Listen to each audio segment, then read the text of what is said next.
Hello, Ruth Ann Austin. Are you ready to get this show on the road? I am. What was the... I just got zapped by the mic. your beard?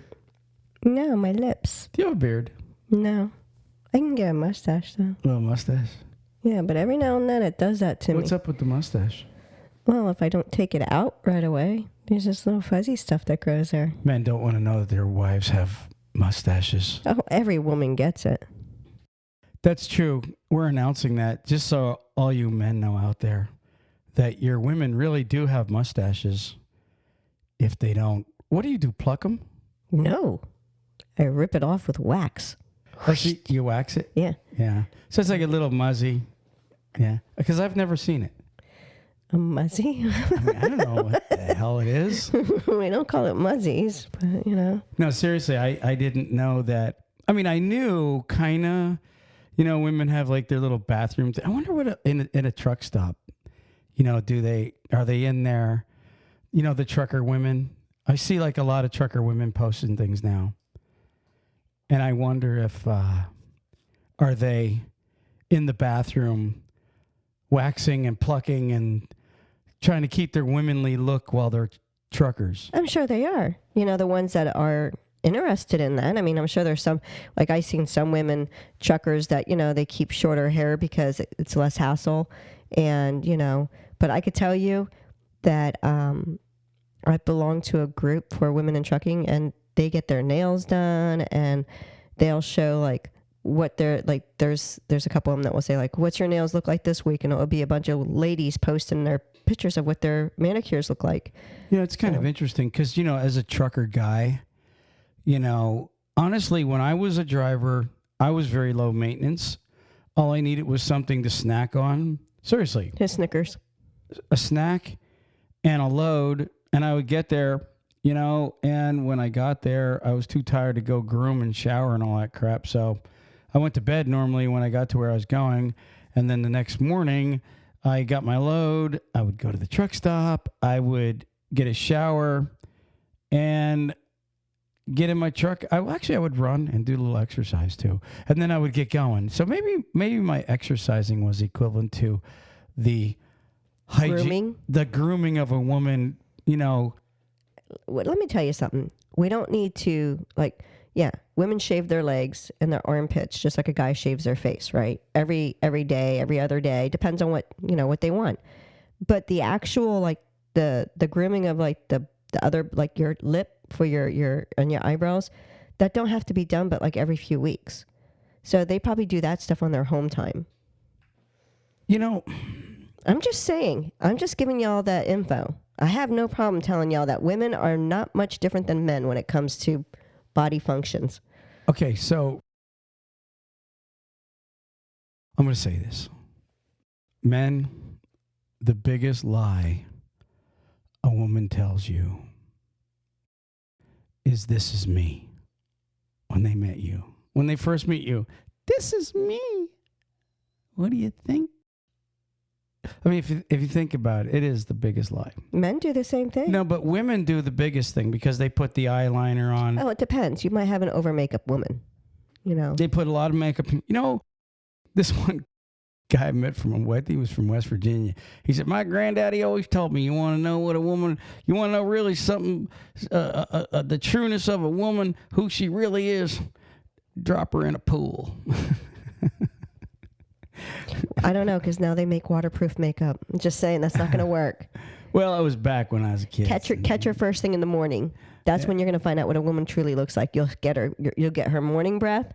You'll see how fast she runs to the bathroom. Yeah, you'll know if you really like her. Most women, when they go to bed, they'll take their makeup off because you don't want to really sleep in makeup. One, it's going to get all over your pillowcase and smear your face up.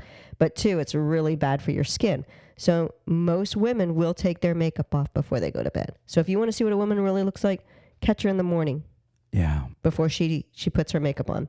And look, I have respect for all women truckers. I do, Ruth Ann, you know that. I've seen a couple on TikTok lately, and they're posting their videos and doing their things. One lady is a flatbedder. It wasn't Kelly. It was another younger lady. And she's just bought her own truck, and she's doing flatbed work and chaining and strapping and everything. But I will say, though, to me, all that makeup, you women out there with your mustaches and beards and You should see the look he just gave me. He just like glanced over and I could see him thinking to himself, how much trouble am I going to get myself into right here? I literally seen that little bubble above his head say that. There's some conversations that nobody wants to, like when you first meet a woman, right? Like you first meet your woman, the last thing that is on your mind is, I wonder how many times she waxes her mustache. You know what I mean? You're not thinking that, right? You're not thinking, how often, what do you look like without your makeup? Most men don't even think that. No, they won't think that. And she's already set the trap. But here's eyeliner, the thing. What's it called? Rouge? That's I don't know. Excuse him, ladies. Just excuse him. That's blush, honey. What He's catching the lingo that his like grandma and his mom might have used back in the day. No. Rouge. There is. I don't know. Blush. I'm just giving you what I know. There's a lot of makeup up there that I've never even contemplated. Like there's this stuff called primer that people put on the women will put primer. That doesn't make me feel comfortable. Men can relate to that term. Yes. We know what primer is. It's stuff you put on. Yeah, it's a base. Well, women actually now come out with a primer for their face. And it's like, what? So there's a lot of makeup out there that can make a woman look totally different. Wow. Talk about makeup. And you're like you're on your seat all pumped up and I'm full of information. I am like totally stunned. And I don't wear makeup, but like maybe 2 to 3 times a week. Like I'll wear like light makeup where I don't even wear mascara. I wear this. Did you truck with makeup? You did. You put a little makeup on. Yeah, I'm not one that puts a bunch of makeup on though. I hate makeup. Okay. Like I'll do like eyeliner and lip gloss. Right. That's what I like. Okay. Well, I'm sure that our trucker pals out there enjoyed this first couple minutes of Talk CDL today. I will say this though real quick. About more makeup? No, not every woman gets mustaches. So don't sit there and think every woman's going to have one. Oh, I'm telling these guys out there, your woman has a mustache. I guarantee it. No, not everyone does, but, I'm just telling you. All right, moving on. Moving on to at least starting the show. It's about time. That was kind of weird. It's a weird conversation. Like, who the hell wants to hear about makeup and trucking? Well, the ladies do. But hey, it's there. It's a subject that's there. I mean, can you imagine, you're teaming with a lady and like one part. In fact, to be honest with you, again, I don't mean to talk a little bit more about it, but this one lady that was trucking, like her big problem was her shoes. And we all know women and their shoes. I mean, you've got like at least 5,000 pairs of shoes stacked up and you got these little holders, blah, blah, blah. Well, imagine being in a semi truck and she showed like her passenger seat floor. And she goes, yeah, I still got the shoe problem. She's got all these shoes all neatly organized on the passenger's side. I'm like, man, imagine teaming with a woman that's fully a full woman. She's woman, hear her roar. I mean, seriously, come on, think about it. You got, you would need a closet for all the clothes. You got all the shoe areas. You got maybe a little mirror set up for doing the makeup, all that other stuff. If it's really womanly. I'll give you advice, ladies, with the shoes. Under your bunk, when you lift it up, why don't you connect like a shoe rack or like one of those pocket holders underneath the bed on the wood? That way you could just slide your shoes in there. Okay. All right. I'm moving on. Moving on to this week's show. I got a bunch of stuff to talk about this week. Cool. And I mean, literally, not a bunch, but just a couple things, I looked up, I was curious about, turnover rates. So I was looking at other industries compared to the trucking industry just to see, where the turnover rates are and what's out there. I also pulled up an interesting article. Sorry, that was my computer.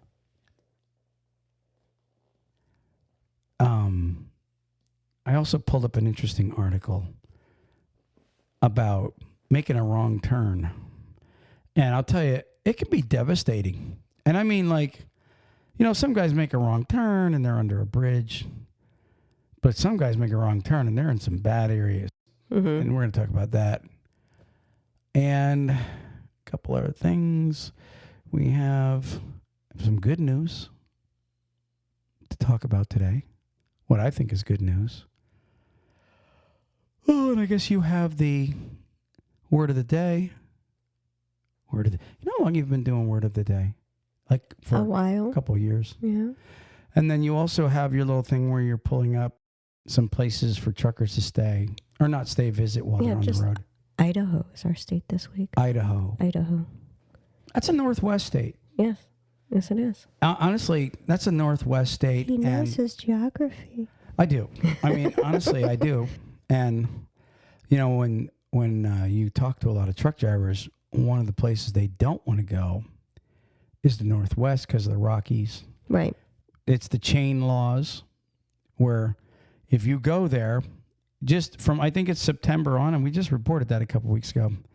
If you go after, I think September 1st, I could be wrong by a day or two. You have to have your chains in the truck. Yeah, if you get caught, even on dry time, if it's dry out and you're out there and they check for chains, you're going to get a fine. Yeah, you have to have them with you. I remember a load. I was going to Seattle to the convention center, and it was, I don't know, December, November. And I was fixing to head out there from Indiana. And Michael Sparks, he was the president of the company. He had asked me to do it. And he said, you know, you got to have chains. And they said, get to a truck stop on your way before you get to, I think it was before you get to Colorado. They said, get to a truck stop and we'll check the money and you can buy some chains. Well, we bought the minimum. You know what it was? Now, this is like 20 some years ago. Do you know how much it cost? $800. What do you mean by the minimum? Well, I'm not sure if I'm not really fluent on how many chains you have to have, or, you know, I mean, you can use more or less, but we bought, you know, whatever you need it for the drives. And I think for the steers also, if I'm correct about that, and whatever we bought. And I remember the bags being heavy, and I had to load them in my utility box. But I remember it was a little over $800. And that was like 20 some years ago. So I wonder what chains cost now just to be able to chain up. And I know they've got new apparatuses. But anyways, we'll be talking about that. And you have the place to visit in Idaho. So do you have that on you right now? You want to mention that? Sure. Before we take a break? The places? Yeah, I could do that. So if you're running through Idaho, drivers, we're just going to zip into this little segment for you. Miss Ruth Ann has looked up some places. Is it a place where they go and look at potatoes? Isn't that Idaho? No, I skipped the potato. But yeah, Idaho is the potato, but I did skip the potato stuff. So there is a lot of potatoes. I was joking. I will tell you there is one. It says, come visit Idaho and sleep in a potato. I just looked at it and went, next. So we didn't want to do that one. Okay, what do you got? So what I did pick is I picked three different things. The first one is called Lava Hot Springs Inn. So it used to be when World War I came out, where World War I, the veterans would come there, the soldiers that were injured, and they would use this as a place of rehabbing. So they would use the hot springs as a therapeutic type of purposes. Then it went through little stages, and then it came back around, and the person that opened it up now did it for a hotel, and you could stay there at the hotel. I don't know what it charges per night, but there's I think it said 13 or 15 rooms that you stay in, and you can go to what they call the pools, which is the hot springs, and they stay anywhere from 94 to 107 degrees Fahrenheit. And this is outside. Yeah, and all I gotta say is, Troy, I would like to really go here someday. Well, I would love to go there. The only thing is, now let's be honest, we all know what it's like when it's cold out, because we have a hot tub. Mm-hmm. Okay, so you get in your hot tub. Now we're in Florida, right? Mm-hmm. You get in your hot tub, and it's I don't know, 104 degrees, whatever it is. Okay, and we've actually been way above 104. But if it's in January, even in Florida, it may be 40 degrees at night here in Florida sometimes. Yeah, because we don't go during the day. We usually do it in the evening. Right. Even say 40, 50 degrees at night. So it feels good when you're sitting in it. But when you get out, if you have a bathing suit on, okay, when you get out in that cold air, that sucks. Let's be honest. There's a sucky part about a hot tub, and that's if it's cold out, getting out and you freeze. Like, it's very uncomfortable, actually. It can be chilly. Yeah. I won't deny that. So, anyways, Lava Hot Springs, guys. Yeah. If you guys get a chance in Idaho and you're rolling through there and you want to lay over somewhere, or you got a little bit, maybe a 10-hour break even are, huh? Yeah, it says that you don't have to stay there. If you aren't staying in the hotel, you can buy a pass for the day, and you can go in there. The pool hours are like 7 a.m. to 11 p.m. I don't know if it's going to be, they close down for the winter at any specific times, because I don't know, because I don't know going there if there's, That's probably when they want to go in it is probably. I would say, that's the best times, but, it says that, that it is the know before you go is, like I said, if you're not staying in the inn, that you have to get a pool pass. But it didn't say anything that there was no parking for tractor trailers or anything like that. So it's at the Lava Hot Springs in Idaho. All right, guys, there's Ruth Ann's pick of the week to visit. Ruth Ann, moving on. We're going to go ahead and take a break. Drivers, if you're looking for a local, home, everyday driving job, apply with Carter Lumber today. They have positions for Class A and Class B local drivers. They can take experienced drivers, students, and non-CDL drivers. With over 160 locations, chances are they have a position for you. So go to carterlumber.com/talkcdl and apply today. Again, that's carterlumber.com/talkcdl. Thank you. Truck Parking Club is a network of instantly reservable daily and monthly truck parking locations throughout the U.S. Truck Parking Club helps connect truckers to truck parking locations throughout the U.S. via truckparkingclub.com. Our networks is made up of property owners that have locations adequate for truck parking to list on the platform. This includes trucking companies, storage companies, CDL schools, trailer leasing companies, real estate investors, truck parking operators, and more. Go to truckparkingclub.com today. If you're a driver looking for a new trucking job, check out NCI.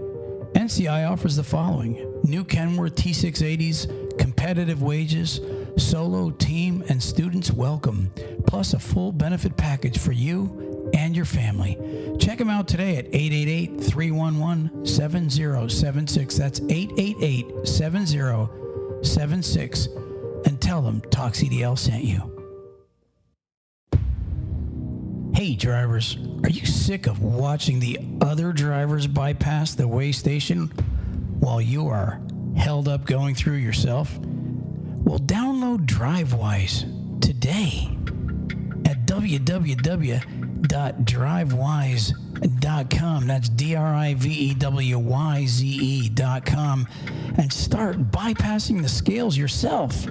If you're a small carrier, an owner-operator, or even a big fleet looking for something better, check out Drivewyze today. And remember, there's no equipment, no transponders needed when you're using Drivewyze. Check them out for a free download at www.drivewyze.com. All right, we're back. Yes, we are. Okay. Some good news is this. I told you I had a little good news. The economy is going to be getting better. I believe. This is my prediction. I've been telling people that it's getting better.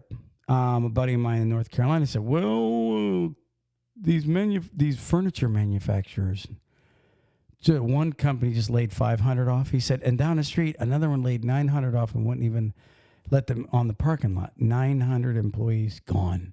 And I thought, what's funny is they're furniture manufacturers, which tells you that that's the last thing people want in a bad economy. Is, you got to eat, you got to pay your bills, or buy a new couch. Guess what? People are like, I'll keep the old couch. And so furniture manufacturers, shame on them. It's 1,000% minimum markup on their furniture. So the ones that go out of business, it's going to happen. Don't feel bad for them. They'll survive. But the reason I say, Ruth Ann, that the industry's getting better, they just came out with a jobs report. And the jobs report said the market's getting tighter for jobs, which means more people are going back to work. Well, that's good, right? Absolutely. It's very good. Absolutely. So what's happening is, as people come back to work, manufacturing's ramping up. Car chips that we need, cars, all kind of things that are on assembly lines are now in production. You can't see it. You're not hearing about it, but it's happening. Now, the results of that, you will not see. You will not see a fully ramped up manufacturing industry until the following year. You just won't. It's in fact, what they're doing now, Ruth Ann, is catching up on low supplies. If you look at how many times were people complaining about, the when you walk in the market, big bare spots. Mm-hmm. You know what I mean? Every one of us has said that. And so right now it's ramping up, and people are putting production out. What also is happening is I'm going to tell you, I don't want to get ahead of myself. Over the last 2 years, you were hearing people say, "Oh man, I work from home now. I'm never going back to work." And everybody's going, "Well, we need to get people back working." Everybody's going, "No, man, I could work from home. My company's fine with that." Well, they weren't fine with that. They weren't fine with that. A lot of companies just do. Exactly. That's exactly what it was. And so production, because people are at home, was not really even near what it needed to be. And so what the government did, and this is what people don't understand, they raised the Fed rates for more than one reason. The interest rate, 11 straight increases on this. What did that do to the economy? Well, it made everybody have to pay higher rates.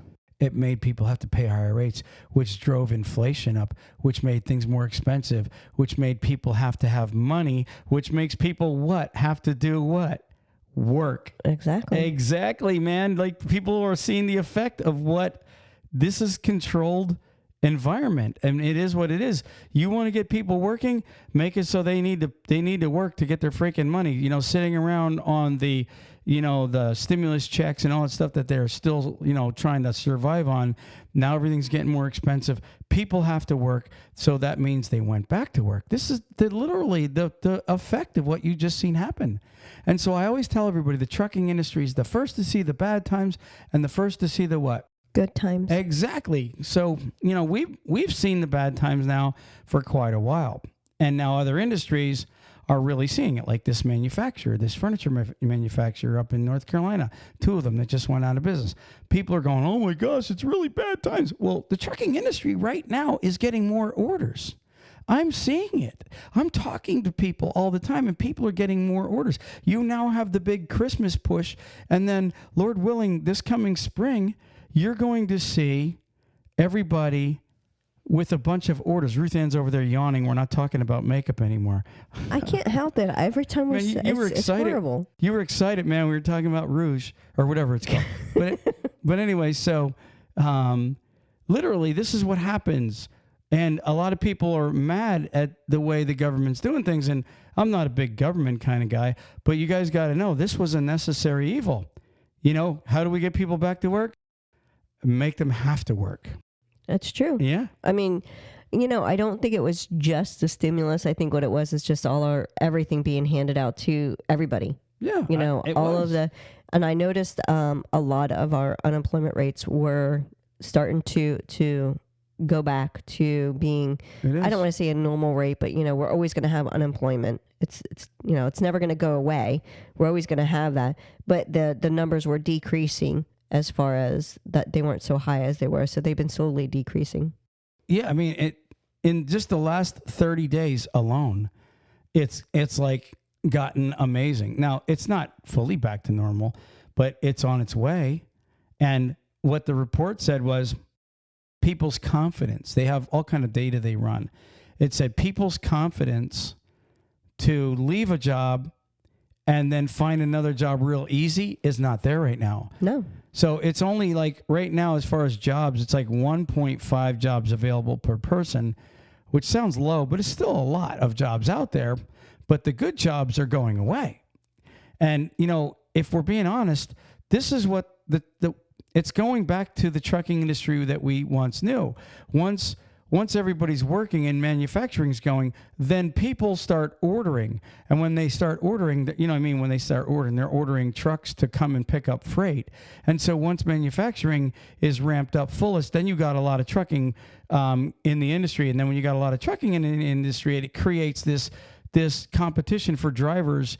And next thing you know, drivers, and this is what I want to say really to drivers, Ruth Ann, is right now you guys are having a hard time finding a good job. There's still jobs out there for truckers. There's still lots of good jobs still, too. Absolutely. But if you're looking for like a dedicated or a local or something that you specifically have to have, right now, that's not there like it was. But the good news, drivers, is it's going to be here soon again, because it's going to, once you get enough freight in the industry to where it creates all this need for drivers, trucking companies start hiring more, and then they're able to go, okay, well, we've got this customer and we got this amount of freight that's coming from here and going from there. And they start offering local and dedicated and regional runs, and you guys can start getting better home time, a better schedule as a trucker. So all I'm really here saying at this, Ruth Ann, it took me this long to say, is like normal. Yes, hang in there, drivers. It's going to get better. I told you guys this a year ago when it was really crappy. I said, hang in there. And I'm not saying that I'm like this great Swami that knows the future. It's just playing the cards that's in front of us. You can see the way it all works, from manufacturing to shipping to receiving to the need for people that have money that are going to spend money and buy this stuff. It's all a big cycle that really plays into trucking, Ruth Ann.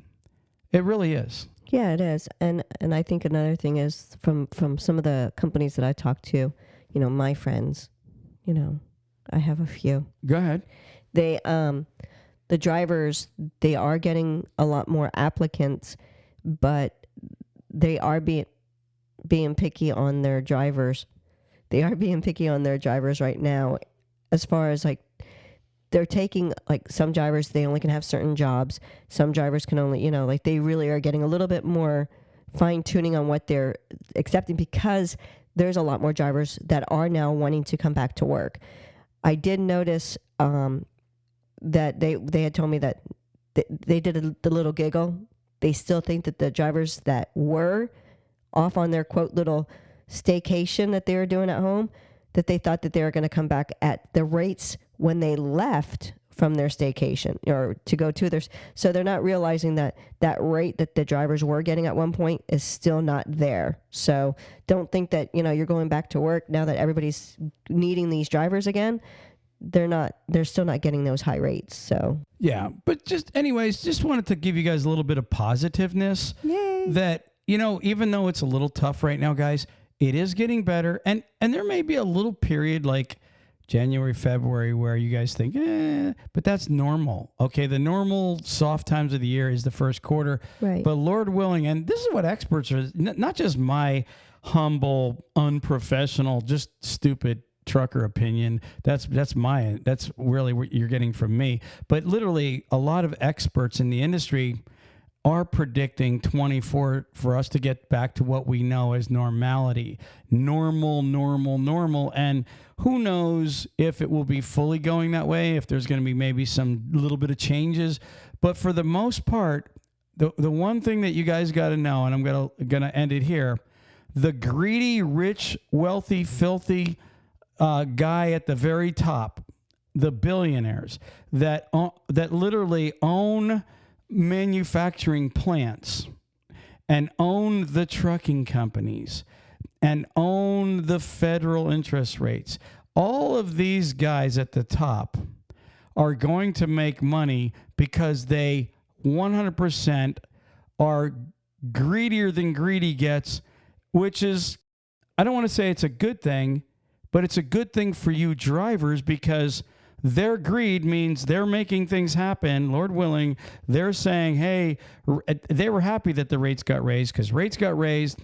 People ended up having to pay out the gazoo for payments and grocery bills and everything else. And the guys sitting at home, they're all coming back to work, manufacturing's going, and this is the result you're seeing. It might sound messed up, but guys, it's a necessary evil. Wouldn't you say that, Ruth Ann? Yeah. It really is. I mean, you got to get people working somehow, or we have a socialist country. Yeah. Ruth Ann, moving on. Moving on. Did we take a break yet? Yeah, we did. We did. I'm sorry. My mind's like out. Hey, we were gone for the hurricane. We just had the hurricane go through. And Ruth Ann and I just got back, and we drove from Pensacola down to Homosassa, where we're at. But we had to come through where the I went through. It was interesting, wasn't it, Ruth Ann? Mm-hmm. There was power lines down, like, for miles. There was just, like, telephone poles snapped and power lines down, trees that are just mammoth, ripped out of the ground, and, right where the I came through. And then we also videoed where FEMA or, the help center was setting up the help. The workers. Help command. Yeah, it was pretty cool the way they just had fields of, the little portable homes. But they were for, like you said, this was not going to be for... They're not for displaced homeowners. They said it's for the workers that are coming from other areas to come, like the power line workers and so forth. Search and rescue people, all that. And they were going to be staying there. And they get paid really good. I knew a guy once that worked for Duke Energy, which is a big power company. And when he went out to Hurricane Ike, and that went in through Louisiana and Texas, his name was Philip. You remember... I think he got paid triple or quadruple. I think it was triple pay, and that was the entire time he was gone. He was getting triple pay. So just those checks that he was gone for like a month or so were just amazing, Ruth Ann. That's what these disaster relief guys get. It's such a mixed feeling, to get such a high rate of pay for someone else's, for a disaster to happen. And then when you think about it, they're still, especially like in certain areas where the water was so high that you're taking a chance with getting some kind of infection or something like that because of the water being stagnant and stuff. So yes, they deserve that high rate of pay because they're going in and they're chancing that kind of stuff, and they're also away from their family for as long as they are. So they do deserve that rate of pay. Absolutely. Because all that they're doing. And I know there's a lot of truckers. In fact, we had spoke to some that they were using their tractor to go and help. I think it was in Louisiana also. I think it was for Katrina, where they were getting all the wood and all they were saying, this certain things, and, they would come across, sometimes they would come across bodies and stuff where they were helping with the removal of all the stuff, the disastered stuff, I don't even know what to call it because well, they said there was 2,000 plus people killed. And so unfortunately, a lot of animals were killed in Katrina.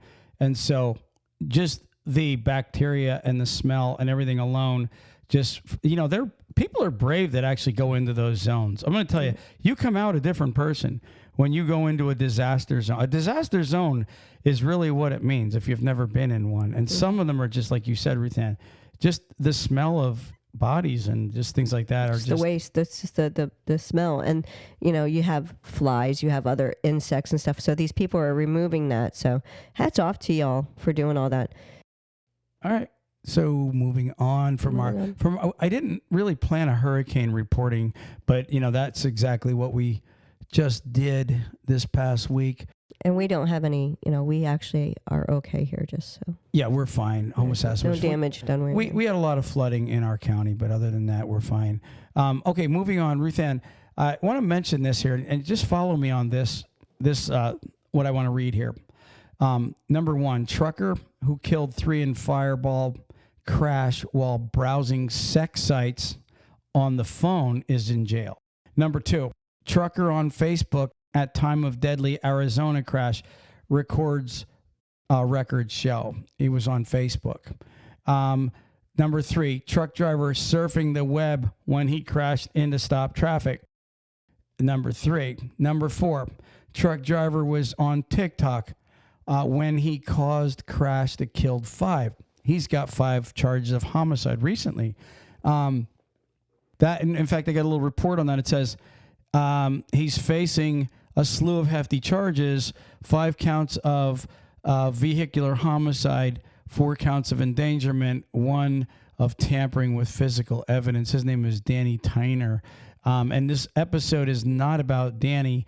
In fact, the episode that I'm reading right now with all these titles of truckers surfing the web, okay, and killing people is, even though it's a small group of these guys out there, it's when a tractor trailer does it, we get their attention. A tractor trailer gets the attention of the rest of the world when this happens. And here's why I brought this up. I was talking to a driver recently, and he told me something, and I was like, wow, it kind of blew my mind. I didn't know that companies were doing this, but there's a new software, and these are the bigger companies. I'm not saying every big company is doing it. Allegedly, this guy said this. I'm going to give you the name of the company. I'm saying allegedly. I'm not saying that they're doing this, but K&B. Okay, you know who they are. Mm-hmm. And K&B allegedly is sending, I guess when they hire a driver, they have you download an app. And the app allows them to track your activity on your phone. This guy was saying, well, I didn't want to do it because of invasion of privacy, blah, blah, blah. But I'm not sure. Again, I'm just saying allegedly, this is what he had told me. So obviously there's other companies that are doing this now. So what it is they have this app, and while you're driving, they can see if you're surfing. The reason I read those articles in the beginning, because it's all driver surfing, because here's what I don't understand. Truckers are perfectly in their legal right to do talk text or hands-free voice command, mm-hmm. Siri, call Ruth Ann, whatever, right? And talk while you're driving. Okay, that's perfectly legal. So my question to that driver, I'm like, well, how would they decipher that? They can't come back and go, oh, you were texting. Well, you can talk text. You can command your phone to send a message. Yeah, that's what I do. Exactly. Send a message to blah, blah, blah, blah.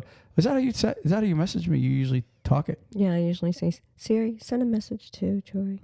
And there I am with my fat thumbs. I'll go, hey, Siri, and I'll go, mm-hmm. And then it will go through and say it. And then I'll just say, send a message. There I am with my fat thumbs trying to text you all the time, and you're doing it real quick. Anyways. I do it the smart way. Yeah, there it is.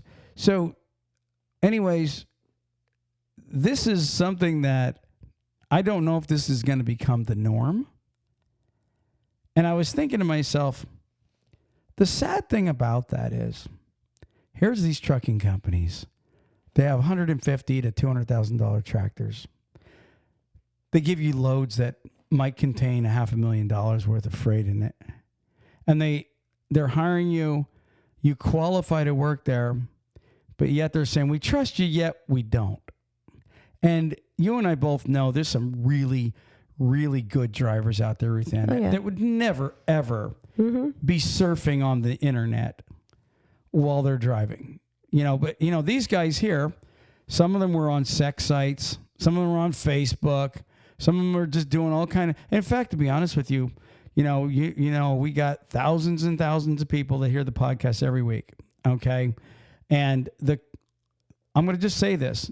Right, I guarantee you there's one or two guys right now that know they do this. They would definitely identify with it. I'm sure of it. I was reading recently a article, and it happened some time ago. A guy was on a porn site, right? And he was going down 17 in Arizona. And he wasn't paying attention. There was 2 cops helping somebody on the side of the road, Stadies. Guy killed both state cops with his tractor trailer. And then they determined that this guy was actually on a porn site when it happened. Yeah. You know, everybody's probably, not everybody, but drivers are going to come up with the different remarks. Like you always say, we're not talking about the drivers that are feeling the same way we do. Get off the phone or whatever while you're driving. We know there are drivers that don't do that, and we respect them and we thank them for taking that consideration. But there are still drivers, hence the articles, that still pick up their phone and still do things with their phone that have nothing to do with driving, and that they shouldn't be doing it because they cannot multitask. It's illegal. There's so many reasons why you shouldn't be picking your phone up. I'm driving a car and I don't pick my phone up while I'm driving my car for it. I have a video, and you know how we have like a lot of videos people send us, right? Mm-hmm. I have this video of this trainee. I'm not kidding you. He sends me a message and he says, "What should I do?" And here he is. He's in the bunk and his trainer thinks he's sleeping. And this guy is surfing on the net and he's texting. He's doing, I mean, it's not just one time. He's doing it all the time. This guy's got like videos after videos of his trainer texting and driving, surfing and driving, doing all kind of things on his phone while he's driving, highly illegal. And he sends me a message, and this was actually a year or so ago. And he's like, "What should I do?" I'm like, dude, I would in 1 second be on the phone with my company. So he calls his company, and believe it or not, his company didn't even want to see the video. Sad, isn't it? Yeah. Until the driver goes and has a major accident and the company has to dish out that multi-million-dollar cases, then they would have wanted to see it so they could have gotten rid of the driver. Well, I mean, if I was that driver, I would hang on to that just in case down the road that guy does. But that's here nor there. Bottom line with this is there's not every driver. I know a lot of really good, respectable drivers. Look, they're out there. They're very courteous to the public. And they know there's a lot of dumbass drivers out there, and they're courteous to them. They're courteous to everybody around. They're professional drivers. These guys would never think of it. And I was thinking about this. Remember we were talking about this. We were using things as an example of what's that old saying? One bad apple spoils the whole bunch. Spoils the whole bunch. And you think about, remember Walmart, when Walmart allowed tractor trailers and campers to sleep in there. Everybody was allowed to sleep on Walmart's parking lot. And then you had the one or two guys that didn't give a flying crap about anybody were pissing in the parking lots. I had Walmart workers tell me it's nothing to come out and find a big oil bucket filled with oil because some trucker changed his oil in their parking lot and left the old filter and the oil right there for them to clean up. And so it just started getting monotonous that Walmart would come in every morning and people were complaining about the piss smell. They were complaining about the oil on the parking lot. And then truckers were not only parking down at the bottom where they were supposed to park, they were parking up in the area where cars couldn't, park and go shopping. So Walmart was like, look, 95% of these truckers are great people, but that couple percent that just won't behave and be courteous, we got to now shut it down for everybody. So this is the only reason I brought this up. That app that trucking companies are starting to use, they don't want to punish 98% of you guys. You guys really are not the problem. It's that 1 or 2% that's just got to have his phone in his hand, that's surfing. You're the reason why the rest of it, it's the same guy that was in classroom, why everybody had to write their times tables because of some other clown. Do you remember the movie Full Metal Jacket when Pyle kept messing up and the drill sergeant was like, all right, from now on, we're going to punish you instead of Private Pile. And then they all started. Every time Pile would mess up, they had to do push-ups. Every time Pile would mess up, they had to run. And then finally, what'd they do? They soaped him. They gave him the soap. Yeah, they beat him with a soap bar at night, a blanket party, whatever they call it. And, it's too bad we can't get all the truckers to do a blanket party to these clowns that are messing up for everybody else. Because all in all, I'm going to tell you something. I believe in the trucking industry, Ruth Ann, and I believe there's a lot of truckers out there that are just professional. We got a lot that write in. They're very old school. They want to help. They want to help other truckers. They want to bring back the brotherhood of trucking. They're just good people. And then you have that small amount. In fact, that small amount allows me to report dumbass stories every week. Yeah. Well, not only that, but you got to think that small amount does a lot of damage too. I mean, think about it. The one driver killed 5 people. Just one person, 1 times 5. Now think about it. If it wasn't for the fact of the large impact that they are creating, we wouldn't have to do anything. But because of the fact that they're creating such a large impact against, killing. I mean, they're literally murdering people because they're not paying attention, and that's kids. That's not just adults. It's kids that were involved in that too. So you got to stand up for it and take an action. Unfortunately, the extent that they have to do is affecting everyone. Granted, if you're a driver that doesn't have an issue because you don't pick up your phone while you're driving, then it wouldn't bother you. Well, just a couple of weeks ago, that one guy that we were just talking about killed 5 people. And obviously, they were able to pull up his phone, and they were able to go into AT&T or whatever and go, okay, this guy was on this site at the exact time of the crash. Boom. The reason these trucking companies are wanting to now monitor your phone, you have to sign a release letting them monitor your activity, and thus they're going to start comparing. And if they see anybody at all I don't think they could tell the talking part because you're allowed hands-free. But if they see any web surfing on your phone while you're going down the road, and now if you have somebody with you and they're surfing, that's one thing. But at the same time, your phone is going to be your phone. And my guess is, even if you have your wife with you, you're not going to be able to claim that, well, it was my wife surfing on the phone. You better make sure your wife has a phone, because now you're going to start be nitpicking at semantics there, at words. And the bottom line with it is, you're really, honestly, this small percent of bad drivers is really affecting the good guys so much more and more and more. It really is. It's disgusting. And that's all I got to say on that matter, Ruth Ann. Moving on. I've got a couple things here. I just wanted to read this. I'm not going to really, I'm not going to make a big deal of it.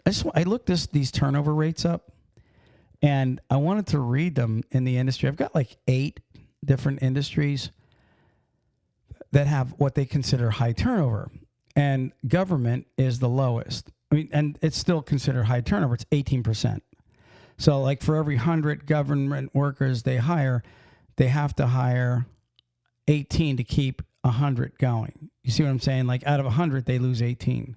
So in a year's time, for every 100 they have, they got to hire 18 more to keep their staff of 100. If they had 1,000 workers, they would have to hire 180. And I don't know how many thousands and thousands of workers are in the government, but it's quite a bit. Number 2 was financial activities. That's 29%. That's the turnover rate. The turnover rate for education and health is 37%.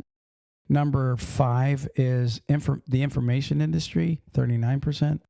Number 4 is manufacturing. That's 40%, which, that could be any, manufacturing line, any assembly line.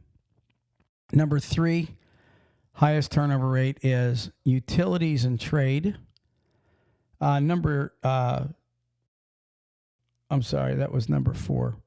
Number 3 is, it says professional and business services, which include legal services, logistics, dispatchers would be in there, accounting and bookkeeping, project management, marketing, consulting, digital marketing, content marketing, event management. Number 2 is the construction industry. It was kind of cute the way they worded it, Ruth Ann. The total construction industry is 57%. So for every 100 people in construction, they need to hire 57 more to keep it going, okay? Mm-hmm. And that's in a year. But they broke it down to over 24 and 24 and under. So, and over 24, the turnover was only 21%.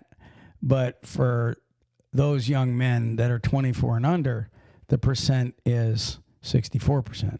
Wow. Yeah. And then leisure and hospitality, which includes like McDonald's, food and hotel workers, entertainment, stuff like that, is 85 to 131%. And normally it's 85%. But that doesn't compare to the average trucking industry, which is 140%. Wow. In good times, especially, truckers just, you get pissed off over one little thing and they're going somewhere else. Plus the fact that they're gone weeks at a time, Ruth Ann. It's a tough job. You get a trucker, you send him to New York City, he's quitting. You get a trucker, he's in a brand new truck and his truck breaks down 2 or 3 times. He's quitting. You can't blame them. If you're losing money, you're losing money. You can't blame them. If you're not getting them home like you told me you were going to do, you can't blame them for quitting either. So that, and just breaking numbers down for you, 140% means for every 100 drivers you have to hire 140 drivers in a year just to keep your fleet going. That's true numbers. I know a company right now, Ruth Ann, that has 500 trucks, and they have probably an average of 12 to 15 people in orientation every week. And they're actually not a bad company, but the over-the-road industry, drivers, I don't care how good you are, drivers are going to come and go. It's just the nature of the beast. Mm-hmm. And so just do the math. Just at 12 drivers a week, 15 drivers a week is like 750 drivers a year or something like that. That's at 500. That's 140%. So 140% is pretty tough numbers if you're a trucking company. And I think the average cost to hire a trucker these days is anywhere from, I'm going to say on the low side, $5,000. That's for a company that doesn't need a lot of advertisement. Really, upwards of $12,000 just to hire one driver. So if you come and you don't last even 30 days, that company has not really made money on you at all in the freight industry. So my advice to trucking companies, which is tough to do, give them the good, the bad, and the ugly before you hire them. At least they know what they're getting into when they go and work. Just be honest. Yes.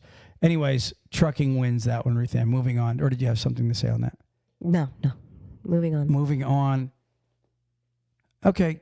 Gosh, I've got this one thing I wanted to talk about, but we're kind of out of time. So I am going to put it on next week's podcast. I've been wanting to talk about this, and I'll be transferring it to that. So I am done for the week. What do you got? Well, we had received a message from a driver named Michael Davis, and he was telling us that he just moved from Kansas, and he just moved to Kansas, and he was going to get his CDL transferred over from the state that he moved from into Kansas, because by law, you have to have your state where you live for your CDL. So when he went to do his transfer, he had sent a message saying, hey, to get my CDL in Kansas, I now have to do a trucker against trafficking completion for me to get my CDL. And that sparked us thinking, wow, I wonder what other states require a trucker when they go to get their CDL, if they have to do this, get the certificate that they completed the video for TAT. Well, thank you, Michael, for bringing that to our attention, because I found on TAT's website, it was really hard for me to find all the states that require it when you transfer your CDL. But what I can tell you is there's states that are requiring it now through legislation for CDL schools, and for certain CDLs that you have to have that training done, and you can do it. It's actually supposedly really short. It's an online course that you could do right there at TAT, and you can get your certificate. But CDL schools, I'll name them. You have Alabama, Colorado, Illinois, Maryland, Ohio, Oklahoma, Texas, Virginia, Washington, Wisconsin, and Indiana. Right now, are requiring all CDL schools to have their drivers complete this training for them to get their CDL. You also have Kansas. If you have a class A, B, and C, you still have to go and do that for any license for you to do that training. And then you also have Ohio and Washington and a couple other states. They're doing it for the CDLs, but they're also doing it for bus drivers, which is new. School bus drivers and your regular public transportation drivers, they're all making them do the training for them.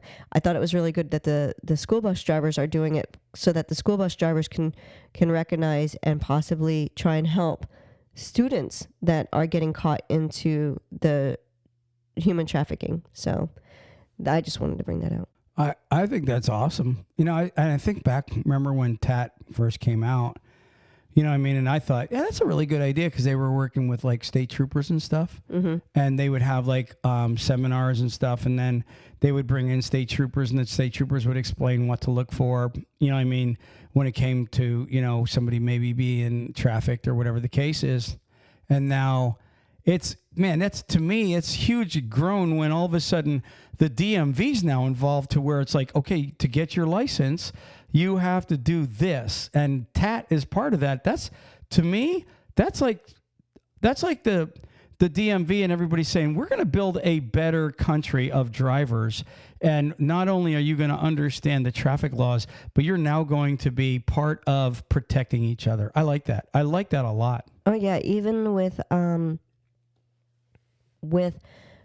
mostly if you go on TAT's website, in the one section of it, it has a map and an integrated map that you can click on each state, and it shows what level they are at with this. It's I think it was IMVE. It's like a Idaho Movement Vehicle something. I can't remember what the abbreviation's for, but anyways, it goes through and it's like a 6 points. And what it is each state reaches that 6 points, and then they can go further into additional ones, and that's where you have the their officers having certain qualifications, and it'll have the CDL schools. It will have the school buses and the public transport.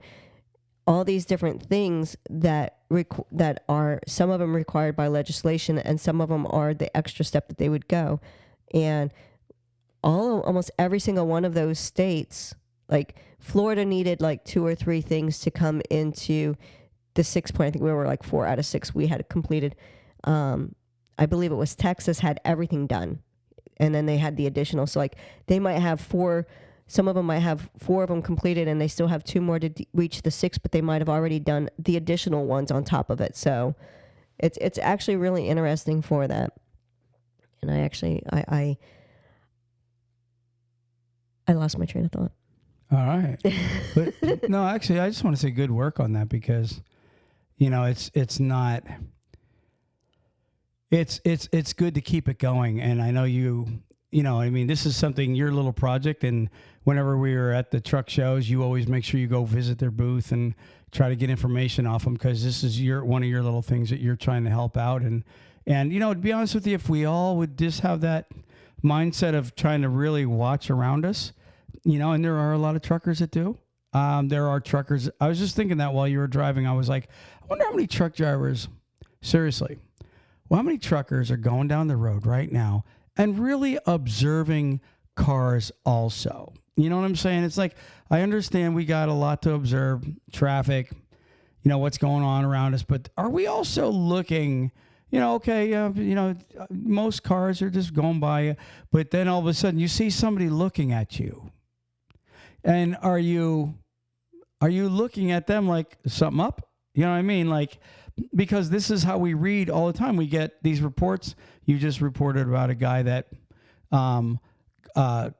got caught not long ago. Mm-hmm. That was, because of another trucker that spotted something.